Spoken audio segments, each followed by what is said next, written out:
एक असल टीरेक्स को देखने का अनुभव कैसा होता अगर वो घातक एस्ट्रोनॉट पृथ्वी से न टकराता? तो क्या डायनासोर आज भी जिंदा होते?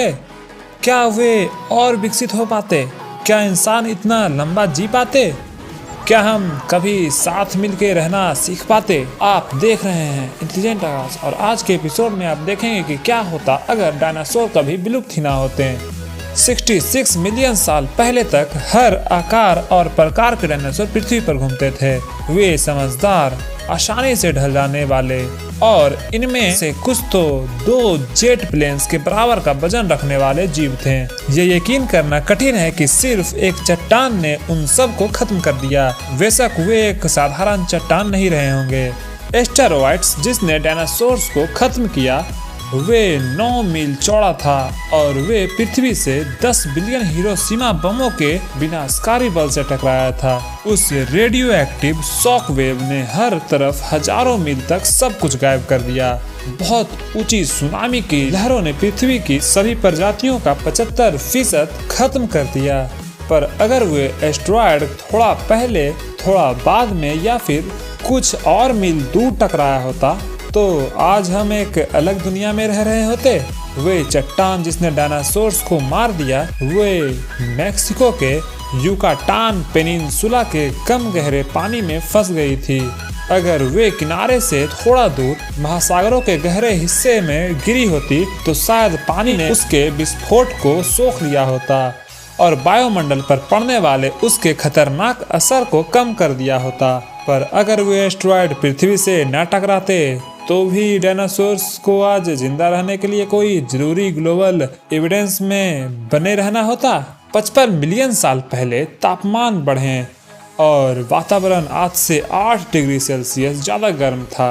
रेन फॉरेस्ट अंकुरित होने लगे और वनस्पति बढ़ने लगी। शाकाहारी जानवर इसके अनुसार ढल जाते और पनपते, पर वे थोड़ा अलग दिखना शुरू हो जाते। इस समय के पेड़ पौधे कम पौष्टिक और पचाने में आसान होते, मतलब डायनासोर्स आकार में कम हो जाते क्योंकि उनकी नई खुराक ज्यादा शक्ति देने वाली नहीं होती। लगभग इसके 20 मिलियन साल बाद साउथ अमेरिका और अंटार्कटिका अलग हो गए, जिससे विश्व का वातावरण ठंडा और सूखा हो गया। इस समय में लंबे पैरों और जल्दी चलने वाले डायनासोर विकसित हुए होते हैं जो विश्व भर में फैले हुए ग्रासलैंड्स पर घूम सकते थे। इस समय के मैमल्स की तुलना में डायनासोर्स के पास कई फायदे थे, जैसे ज्यादा दांत और अच्छी नजर। ये मानते हुए कि डायनासोर्स इतने प्रगतिशील थे, साइंटिस्ट सोचते हैं कि अगर वे खत्म ना हुए होते तो क्या दूसरे मैमल्स विकसित हो पाते? आज जिन बड़े जानवरों को हम जानते हैं संभव है कि वे डायनासोर्स का शिकार होते हैं। पर याद रखिए, इंसान बहुत बड़े हाथियों जैसे दिखने वाले जानवरों और तेज दांतों वाली बिल्लियां के साथ विकसित हुए हैं। हालांकि वो प्रजातियां 2.6 मिलियन साल पहले ही हिम युग में जीवित नहीं रह पाई।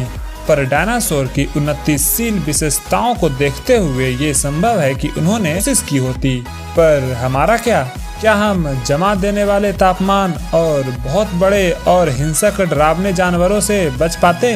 कहते हैं दौड़ने से शरीर गर्म रहता है, पर हो सकता है ऐसा करने से शायद आप ज्यादा स्वादिष्ट भी लगें। पर दूसरे संसार में अगर हम इन ऐतिहासिक जानवरों के साथ जिंदा रह लेते तो संभव है कि हम जुरासिक पार्क जैसे किसी सुरक्षित रिजर्व में एक असली टीरेक्स को देख पाते।